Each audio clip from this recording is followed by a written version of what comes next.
So hi everybody. My title is Deceiving Data Visualization because I think in the discussion about big data and ethics, you should always remember that the last step after, even if you gather your data ethically, if you do your analysis ethically, you also have to communicate it ethically. And that's why my title is How to Screw It Up in the End. If you do it all the time, good, you're very ethically, you have still so many chances to screw it up in the end. So I'm Leenke, I'm a graphic design graduate, a data journalism graduate, and I'm currently working at a digital agency called Forsevens, where I'm an analyst and a designer. At Forsevens, we keep in mind very much the customer, so we're very customer-centric. That translates into how we think about how businesses should handle people's data. We think it's not important to gather as much data as you can, and what we will do with it, we will see later. We think you should create added value for a customer, and then when you know the value you want to create, then you should gather the data that's necessary for the added value. For example, if you're a company that delivers food, all you need is an address. I'm going to talk about data visualization, and I'm going to go 4 ways. The first one, I'm going to talk about what the pitfalls are during your design. So what can you do that in the end will make your data visualization not so ethical? I'm going to talk about the moral values that you should think about during your visualization. Next, I'm going to talk about the transparency of your process and what you should do with that. And in the end, I'm going to talk about the level of literacy of your audience.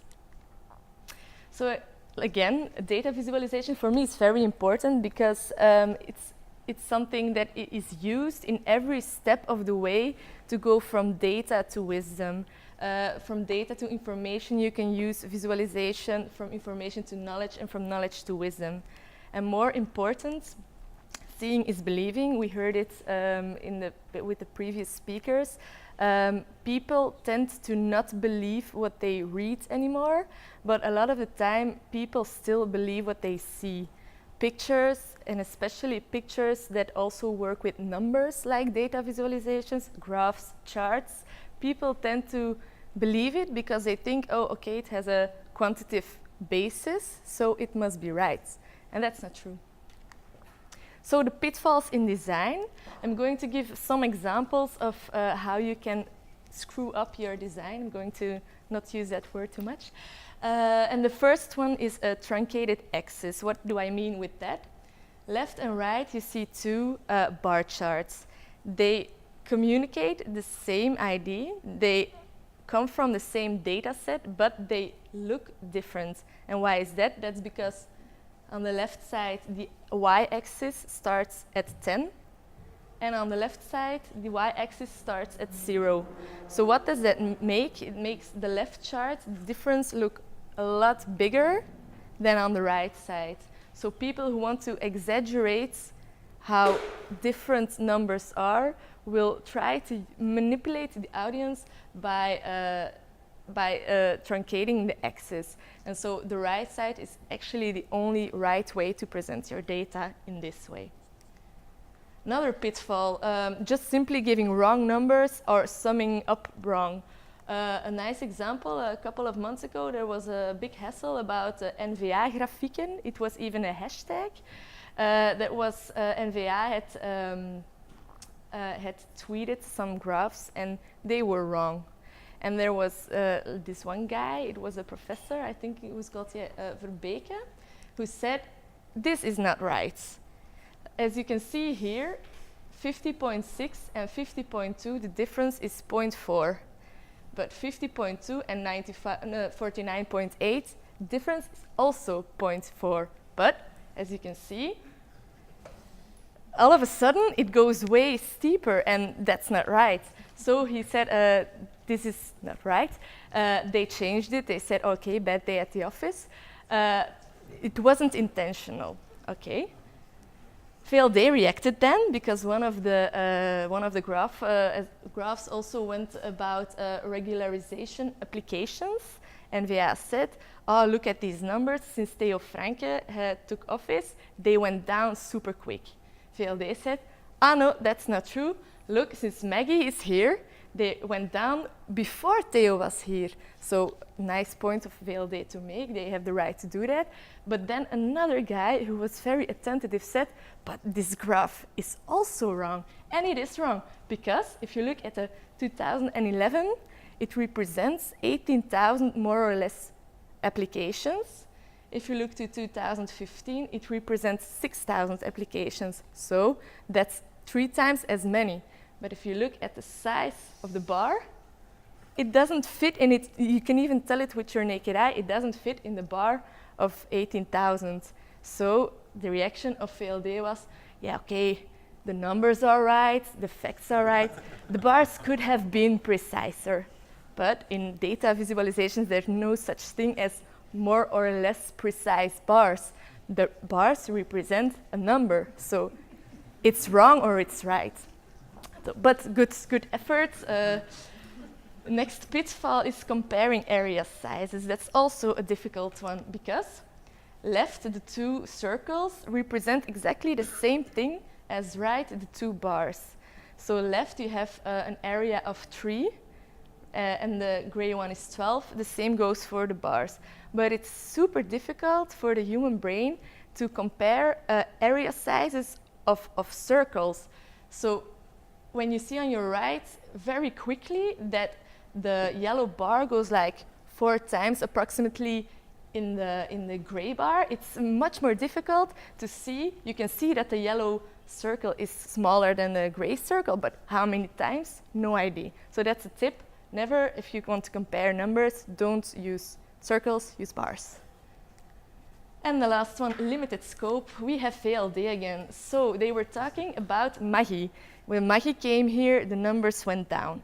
But if we see here the real numbers, what the chart was based on, you can see actually that the numbers were starting to go down in 2010, not in 2011.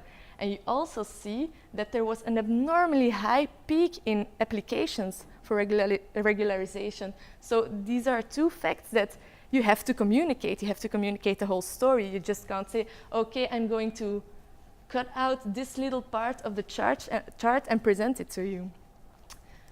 So moral values, a lot of they need to use them more. Because with numbers you can prove your points. Numbers can prove anything. How you manipulate the numbers, how you present them, what you want to prove, you can prove it. Another example is this publication. It's from a national healthcare advocacy group. So they want national healthcare in America. They represent, they say, so for every person who dies in a terrorist attack, that's that one little yellow skull, 58 people in the US die due to lack of healthcare. So what they say is there's too much money is going to war on terror, you should invest more in healthcare. But it's very, very bad idea. What happens here actually is you compare apples and pears. I don't know if it's an expression in English, but it's in Dutch. And that's something you should never do. It's about totally different things. But again, you can just, if you want to convey a message, choose your number. You can do it if you want to. Another one is oversimplification. I actually wrote my thesis about how data visualization can help for people to be more engaged towards complex news. But there are a lot of remarks that you should give. And one of them is you should be very, very careful with simplification. This is a data visualization that I presented to my focus groups, and they were all super shocked. It's from Het Nieuwsblad, by the way, and as you can see here, one person is being represented very stereotypical, and there was a lot of reaction towards how this was represented. So you should be very careful with you should simplify data, but there's a fine line between oversimplification and not simplifying enough. So transparency, while you are making your visualization and while you are gathering data, it's important to be transparent about it towards your audience. One of the things is communicating uncertainty. A Belgian guy who is very passionate about this, Maarten Lambrechts, has made a very nice tool that visualizes what happens when you make a political poll. So the difference between the sample you take to make a poll and the actual population is so big, and newspapers or anyone who publishes these kind of polls, they never really show what was the size of the sample, what is the uncertainty that lies behind it. So that's a very, very important thing to do. I should suggest you go to rockandpoll.graphics to show just how much it can differ from the population.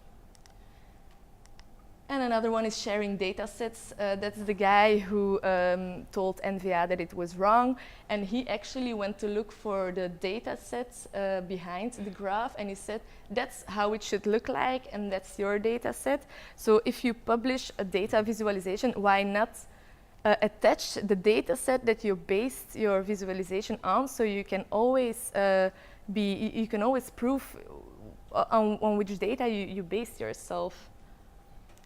And the last one is the literacy of the audience. It's very important to know who your audience is. Is it an audience that is less likely to understand the more complex visualization or not? Ways that you can help this is by just communicating your method. What did you do? Which data did you provide? Why did you emphasize some point in your story?